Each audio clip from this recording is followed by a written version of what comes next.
Welcome to sports live presented by cool. আপনাদের সঙ্গে আছি আমি রঞ্জন শান্ত। আপাতত ধকল কাটিয়ে উঠলেও আগামী ৩০ দিনের মধ্যে আবারও তামিম ইকবালের হার্ট অ্যাটাকের ঝুঁকি আছে বলছেন তার চিকিৎসক শাহাবুদ্দিন তালুকদার।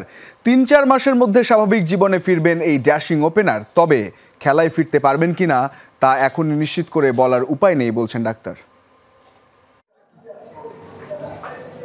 গত সোমবার তামিম ইকবাল হার্ট অ্যাটাক করেন। বিসিবির ফিজিও ট্রেনার আর গাজীপুরের কেপিজি হাসপাতালের চিকিৎসকদের দারুণ দক্ষতায় মৃত্যুর দুয়ার থেকে ফিরে এসেছেন তামিম ইকবাল। অনেকটাই সুস্থ তামিম এখন ঢাকার এভারকেয়ার হাসপাতালে, কিন্তু স্বল্প সুযোগ সুবিধার মাঝেও তামিমকে যেভাবে ফিরিয়ে এনেছে কেপিজির চিকিৎসকরা, এখনও তা ভুলতে পারছেন না সংশ্লিষ্টরা। এবং ওনার যে সমস্যা হয়েছিল কার্ডিয়াক অ্যারেস্ট, মানে হার্ট বন্ধ হয়ে গেছিলো, সেটা সিপিআর দিয়ে আবার চালু করে অ্যানজিওগ্রাম করে অ্যানজিওপ্লাস্টি করে লিমিটেড রিসোর্সের মধ্যে কার্ডিয়াক টিম, কেপিজির কার্ডিয়াক টিম যা করেছে এটা প্রশংসনীয়। তামিম ইকবাল ক্রমশ উন্নতি করছেন, দ্রুতই ফিরবেন বাড়িতে। তবে তার মানে এই নয় এখনই শতভাগ ঝুঁকিমুক্ত তামিম। চিকিৎসকের মতে আবারও হার্ট অ্যাটাক হবার ঝুঁকি আছে তামিমের। সুস্থ থাকতে জাতীয় দলের সাবেক এই অধিনায়ককে মেনে চলতে হবে নিয়ম কানুন, ছাড়তে হবে ধূমপান। ইরেগুলার হার্ট রেট হয়েছে, হার্ট বন্ধ হয়ে গেছে, এদেরকে ভেরি কেয়ারফুলি অ্যাসেস করতে হবে ইন ফিউচার। তাদের এটা হওয়ার প্রবণতা আবার থাকতে পারে, ব্লক না হলে হতে পারে। সো ওকে অ্যাসেস করতে হবে, ওকে রেগুলার ফলোআপে থাকতে হবে, লাইফস্টাইল চেঞ্জ করতে হবে, মোটিভেশন করতে হবে, ডায়েট, ডিসিপ্লিন অ্যান্ড ড্রাগস। স্মোকিংটাও হঠাৎ করে ছাড়তে পারবো। প্রথম তো বলছিলাম আমি ছাড়তেই পারবো না, পরে বললো যে আস্তে আস্তে বেব নিবো। আমি যে না, বেবও নিতে পারবো না, বেবের ক্যান্সারের ঝুঁকি থাকে। তারপরে বললো আজকে সকালে সে বুঝলো, আমি বললাম যে ঠিক আছে, নিকোটিন প্যাচ অথবা নিকোটিন গাম আমরা দিই। সে অ্যাকসেপ্টেড এবং সে সিগারেট খাইতে চাচ্ছে, কিন্তু আমরা অ্যালাউ করতেছি না। তামিমের অসুস্থতার পর থেকে সবার মনে একটাই প্রশ্ন উকি দিচ্ছিল, আবারও কি মাঠের খেলায় ফিরতে পারবেন এই ওপেনার? এতদিন চিকিৎসকরা বলছিল ৩-৪ মাসের মধ্যে তামিম ফিরতে পারবেন মাঠে। তবে প্রফেসর শাহাবুদ্দিনের মতে প্রতিযোগিতামূলক ক্রিকেটে তামিমের ফেরাটা অনেকটাই অনিশ্চিত।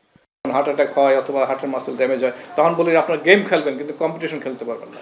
যখন কম্পিটিশন খেলবেন তখন মাথার ভিতরে একটা স্ট্রেস থাকে, সেই স্ট্রেসের কিছু হরমোন সিক্রেশন, সেই হরমোন হার্টকে হুইপ করে, চাবুক মারে, তখন হার্ট ইরেগুলার বিহেভ করে, মিসবিহেভ করে। সেই জন্য আমরা বলি আপনি খেলতে পারবেন কিন্তু কম্পিটিশন খেলতে পারবেন না। এত অল্প বয়সে ভালো ফিটনেস থাকার পরেও হার্ট অ্যাটাক হয়েছে, সেটা নাকি তামিম ইকবাল মেনে নিতে পারছেন না। তাই তো তামিমকে মনোবিদের সান্নিধ্যে আনার কথাও বলেছেন চিকিৎসক। মানসিক অবস্থার জন্য আমরা কাউন্সিলরকে ইনভলভ করছি, সে কাউন্সিলিং করবে। হাসিনুর রহমান, যমুনা স্পোর্টস, ঢাকা। গত কয়েকদিনে আসলে তামিম ইকবালের অসুস্থতার এই শঙ্কা নিয়ে অনেক কথাবার্তা, তবে চিকিৎসকদের আজকের মন্তব্যের পর সামাজিক যোগাযোগ মাধ্যমে অন্তত যে কথাগুলো এসছে, যে এমন মন্তব্য করা চিকিৎসকদের দিক থেকেও হয়তো ঠিক হয়নি, অনেকের এটা ধারণা এবং সেটা নিয়ে একটা ডিবেট থাকতেই পারে। তবে দিন শেষে তারা যেটা বলছেন ভালোর জন্য বা সুস্থ হওয়ার জন্য যে অভ্যাসগুলো দরকার, সেটা মনে হয় প্রত্যেক মানুষের জীবনে দরকার এবং একজন ক্রিকেটার হিসেবে তার জীবনে সেটা তো অবশ্যম্ভাবী। কারণ দিন শেষে ভক্তরা তামিম ইকবালকে ওই ব্যাটটা হাতে ক্রিকেট মাঠেই দেখতে চান। তো হোপফুলি তিনি খুব দ্রুত সুস্থ হয়ে উঠবেন এবং মাঠেই ফিরবেন। সুখবর আছে বাংলাদেশের অন্যান্য কিছু ক্রিকেটারদের জন্য, যেমন পাকিস্তান সুপার লিগে খেলার জন্য অনাপত্তিপত্র পেয়েছেন লিটন কুমার দাস, রিশাদ হোসেন এবং নাহিদ রানা। আগামী 11 এপ্রিল থেকে শুরু হতে যাচ্ছে পাকিস্তান সুপার লিগ PSL।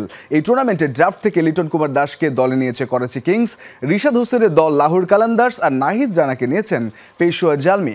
মাঝে গুঞ্জন উঠেছিল টেস্ট খেলেন বলে জিম্বাবুয়ে সিরিজ থাকায় এনওসি পাচ্ছেন না লিটন আর রানা।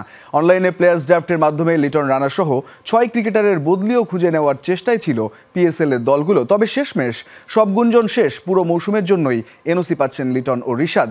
জিম্বাবুয়ের বিরুদ্ধে প্রথম টেস্ট খেলেই PSL খেলতে চলে যাবেন নাহিদ রানা। কয়েকদিন আগেই লিটন কুমার দাস একটা ইন্টারভিউতে ইনফ্যাক্ট আফনান পিয়ালকেই বলছিলেন যে আইপিএলের যে অভিজ্ঞতা সেটাও কিন্তু একটা পার্থক্য করে দেয়, বিশেষ করে মুস্তাফিজ এবং সাকিব আল হাসানের উদাহরণ তিনি দিচ্ছিলেন। সেক্ষেত্রে PSL কিংবা অন্যান্য লিগ, IPL-এ এবার যেহেতু কোনো বাংলাদেশি ক্রিকেটারের খেলার সেভাবে সুযোগ নেই, এই লিগগুলো খেললেও কিন্তু বিসিবি একটা উইন্ডো যেহেতু সুযোগটা দিয়েছে, সেখানে অভিজ্ঞতা ভালো কিছু নিয়েই ফিরতে পারবে ক্রিকেটাররা, সেটাই বিশ্বাস। এদিকে জুনে ফিরে আসার বার্তা দিয়ে আজ দেশ ছেড়েছেন হামজা চৌধুরী। সকাল 10:45 ঢাকা থেকে সিলেট, এরপর ওই ফ্লাইটেই 12:12টার দিকে সিলেট থেকে ম্যানচেস্টারের উদ্দেশ্যে রওনা হয়েছেন এই footballer. Sheffield United midfielder Hamza Chowdhury Bharat থেকে দলের সঙ্গে ফিরলেও পূর্ব নির্ধারিত ব্যবস্থা অনুযায়ী বুধবারই ইংল্যান্ডগামী ফ্লাইট ধরার কথা ছিল। তবে নতুন পরিকল্পনায় আজ সকালেই প্রবাসী তারকা ফুটবলার বাংলাদেশ ছেড়েছেন।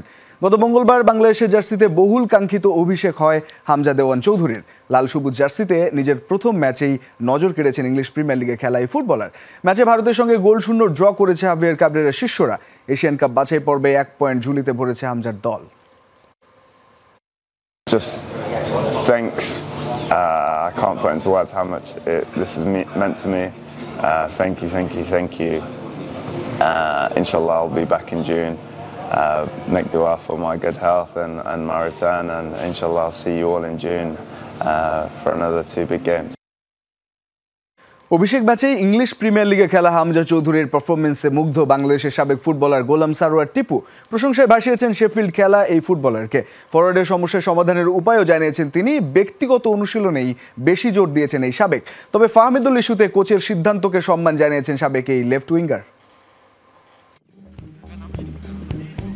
বাংলাদেশের ফুটবলে যেন উদয় হলো হেমিলনের বাঁশিওয়ালার, যার আগমনে পরিবর্তনের ছোঁয়া লেগেছে দেশের ফুটবলে। যে ভারত আগে বাংলাদেশের উপর চোখ রাঙাতো, সেই ভারতকে তাদের খোলস ছেড়ে বের হতে দেয়নি হামজা তারিকরা। শিলংয়ে লেখা হতে পারত নতুন এক গল্প, তবে নিজেদের ভুলে জয়হীন বাংলাদেশ। সুযোগ পেয়েও ভারতের জালে বল জড়াতে পারেনি রাকিব মোরসালিনরা। মাঠের খেলায় সন্তুষ্ট হলেও ফরওয়ার্ডদের কাঠগড়ায় তুলেছেন বাংলাদেশের সাবেক ফুটবলার গোলাম সারোয়ার টিপু। সেই সাথে দিয়েছেন সমাধানের মন্ত্র। যেরকম আমার এক্সপেকটেশন ছিল যে হামজার সাথে টিমটা ইন্সপায়ার্ড থাকবে, তাদের অ্যাটিচিউড মানে ওই জিনিসগুলো আমি খেয়াল করতেছিলাম আর কি। আমার কাছে ভালোই লেগেছে এই যে নতুন একটা ছেলে ইনজেক্ট হয়েছে টিমের সঙ্গে। তো হঠাৎ 4-5 দিনের ব্যাপার, এর ভিতরে যে টিমের সঙ্গে যে মানে মিশে যাওয়া, সবচেয়ে বড় মানে he played with the heart. অভিষেক ম্যাচ গোলশূন্য হলেও নিজের যাত্রী নিয়েছেন হামজা চৌধুরী। যেখানে বল সেখানেই ছিলেন তিনি। কখনো হয়েছেন রক্ষণের দেয়াল, আবার কখনো ত্রাতা হয়েছেন আক্রমণে। প্রতিপক্ষের সঙ্গে বল দখলের লড়াইও পেয়েছেন letter mark. Hamza trademark sliding ট্যাকেলে গড়িয়েছে ভারতের আক্রমণ ভাগ। যেভাবে দলের সাথে মানিয়ে নিয়েছেন, সেই হামজার প্রশংসায় পঞ্চমুখ এই সাবেক। লিগের কথা যদি বলি, বড় টিমগুলিতে যারা চ্যাম্পিয়নশিপ ফাইট করে, সেই টিমগুলিতে কারা খেলে ফরওয়ার্ডে? সব তো বিদেশি। বিহেভিয়ার উচিত যে ফরওয়ার্ডে বা টপে একজন আমাদের বা 2 জন আমাদের লোকাল প্লেয়ার থাকতেই হবে। এরকম যদি করে তাহলে হবে। এই জায়গাগুলো একটু আমাদের রিপেয়ার করা দরকার, ইমিডিয়েটলি রিপেয়ার করা দরকার। ইন্ডিভিজুয়াল প্র্যাকটিস করলে তাহলে হবে। ওটা বারে বারে ওই জিনিসটা করতে যেয়ে দেখা যায় হইতেছে না কেন। এক সময় 2 বার করবার, 5 বার, 10 বার নিজে দ্যাট ইজ হোয়াট ইম্পর্টেন্ট। এই জায়গাগুলি মিস। বাংলাদেশের ফুটবল পাড়ায় বেশ উত্তাপ ছিল ফাহমিদুল ইস্যুতে। সৌদি ক্যাম্পে যোগ দিয়েও ইতালি ফিরে যাওয়ায় নানা কথা ভেসে আসে ফুটবল ভক্তদের কাছ থেকে। তবে ফাহমিদুলকে নিয়ে কোচের চিন্তা ভাবনাকে সম্মান জানিয়েছেন সাবেক এই লেফট উইঙ্গার। কোচ যে he is in charge of the team, সে কি চায় নাকি যে টিমটা বাজে খেলুক? ইয়াং ছেলে, ওরে আনার পরে তাকে খেলানো হলো, সে ভালো খেললো, তারপরে ভালো খেললো, যথেষ্ট ভালো গেছে, মানে 3টা গোল করছে। তারপরে কিন্তু সাইড দিচ্ছে। এরপরে তো বিশ্বাস করতে হবে যে ওর নিশ্চয়ই রিজন আছে একটা, এবং ভালো একটা কোনো কারণ আছে যে কারণে ওরা সাইড দিচ্ছে। ও তো তারপরে আমি ওর স্টেটমেন্ট দেখলাম যে he is too young to play for the national team. এটাও তো মানতে হবে আমাদের। মেহেদি রিয়ান, যমুনা স্পোর্টস, ঢাকা। হামজা চৌধুরী ইংল্যান্ডে ফিরে গেছেন। আগামী জুনে আবারও বাংলাদেশে আসবেন। জুনের 10 তারিখ সিঙ্গাপুরের বিপক্ষে খেলবে বাংলাদেশ দল, যেটা আবার হামজার প্রথম হোম ম্যাচ। অনেক দর্শক যেন একসাথে হামজা শো দেখতে পারেন, এজন্য সিঙ্গাপুরের বিপক্ষে ম্যাচটা জাতীয় স্টেডিয়ামে আয়োজন করতে পারে বাফুফে। ঈদের পরেই জাতীয় ক্রীড়া পরিষদ মাঠটা বুঝেও নিতে চায়। একাও নাকি অনেক কিছু বদলে ফেলা যায়। হামজা চৌধুরী যেন সেটাই করলেন। এক হামজা আশায় বাংলাদেশ তো বটেই, পুরো সাউথ এশিয়ার ফুটবল ফ্যানদের নজর এখন বাংলাদেশের দিকে। ভারত ম্যাচ নিয়ে উন্মাদনা তারই প্রমাণ। আসছে জুনে এশিয়ান কাপ বাছাই পর্ব খেলতে বাংলাদেশে আসবে সিঙ্গাপুর, যেটা কিনা হামজার প্রথম হোম ম্যাচ। নিশ্চিতভাবেই সে ম্যাচ নিয়ে দর্শকদের আগ্রহ থাকবে, গ্যালারি কানায় কানায় পূর্ণ হবে। অনেক দর্শক যেন একসাথে হামজা শো দেখতে পারেন, এজন্য সিঙ্গাপুরের বিপক্ষে ম্যাচটা জাতীয় স্টেডিয়ামে আয়োজন করতে পারে বাফুফে। সেজন্য ঈদের পরই জাতীয় ক্রীড়া পরিষদ থেকে বাংলাদেশের ফুটবল অভিভাবক সংস্থা মাঠটা বুঝে নিতে চায়।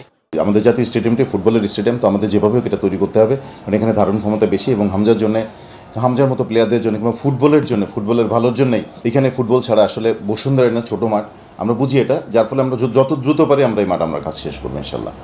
বুঝে নিতে চাইলে তো আর হবে না, মাঠ তো প্রস্তুত থাকতে হবে। ঠিক কতখানি প্রস্তুত জাতীয় স্টেডিয়াম?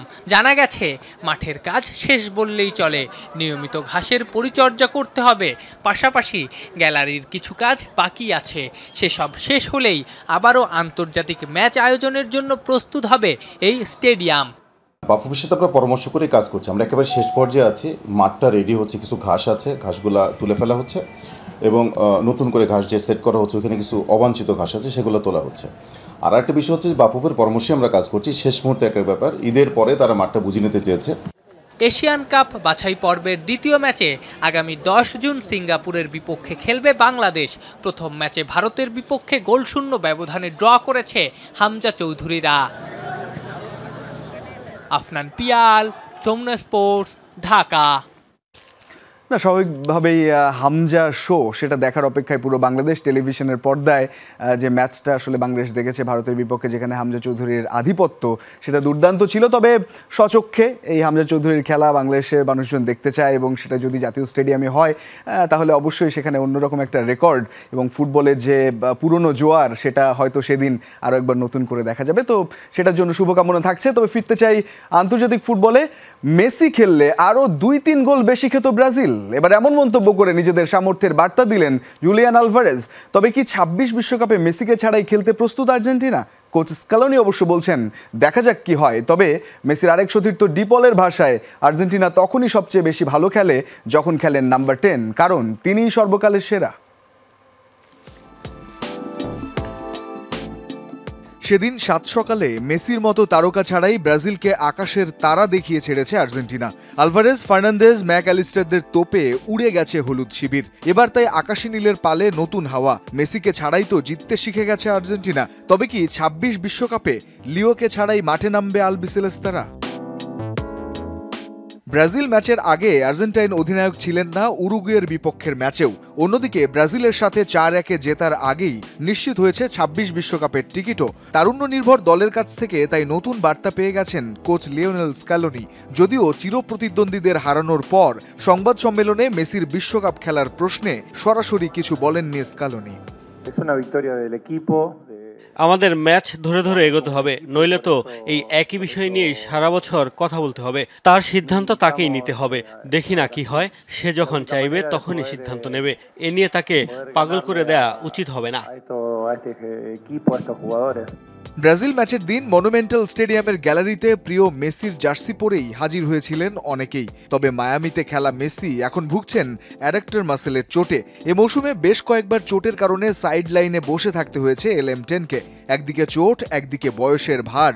লিওর ফুটবলের ভবিষ্যৎটা ধোঁয়াশায় ঢাকছে কি?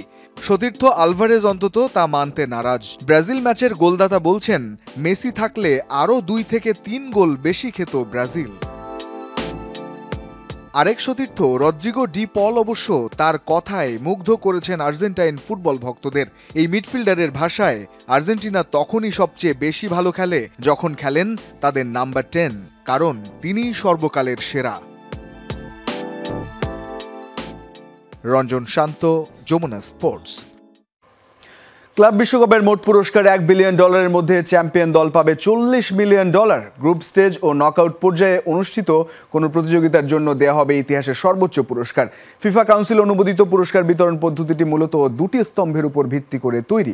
এতে $475 মিলিয়ন বরাদ্দ থাকবে দলগুলোর পারফরমেন্সের ওপর, আর $525 মিলিয়ন অংশগ্রহণ ফি হিসেবে প্রদান করা হবে। অংশগ্রহণ ফিগুলো ক্রীড়াগত ও বাণিজ্যিক মানদণ্ডের ভিত্তিতে নির্ধারিত হবে। এছাড়া বিশ্বজুড়ে ক্লাব ফুটবলের উন্নয়নে একটি গ্লোবাল সলিডারিটি প্রোগ্রামের অধীনে $250 মিলিয়ন বরাদ্দ করা হয়েছে। 32 ক্লাবের অংশগ্রহণে নতুন ফরম্যাটের প্রতিযোগিতাটি যুক্তরাষ্ট্রে আগামী 14 জুন শুরু হয়ে চলবে 13 জুলাই পর্যন্ত। দর্শক, সময় হলো একটা স্ট্র্যাটেজিক টাইম আউটের, সো স্টে কানেক্টেড। মৌসুমের শেষ ভাগে ইনজুরি হানা দিয়েছে বায়ার্ন শিবিরে। চোটের থাবায় ছিটকে গেছেন আলফোনসো ডেভিস ও দায়াত উপামেকানো। জাতীয় দলের হয়ে খেলার সময় ডান হাঁটুর চোটে কয়েক মাসের জন্য ছিটকে গেছেন ডেভিস। চলতি মৌসুমে আর ফেরার সম্ভাবনা নেই এই কানাডিয়ান ডিফেন্ডারের। আগামী জুন জুলাইয়ে অনুষ্ঠিতব্য ফিফা ক্লাব বিশ্বকাপেও তার খেলার সম্ভাবনা অনিশ্চয়তার মুখে। এমন সময় তার ছিটকে পড়া দলের জন্য অনেক বড় ধাক্কা। রক্ষণে আরেকজনকে হারিয়েছে জার্মানির সফলতম ক্লাবটি। একই কারণে ছিটকে গেছেন দায়াত উপমেকানো। তবে তার অবস্থা সতীর্থের মতো অতটা খারাপ নয়। তবুও ফরাসি ডিফেন্ডারের সুস্থ হয়ে উঠতে লেগে যাবে কয়েক সপ্তাহ।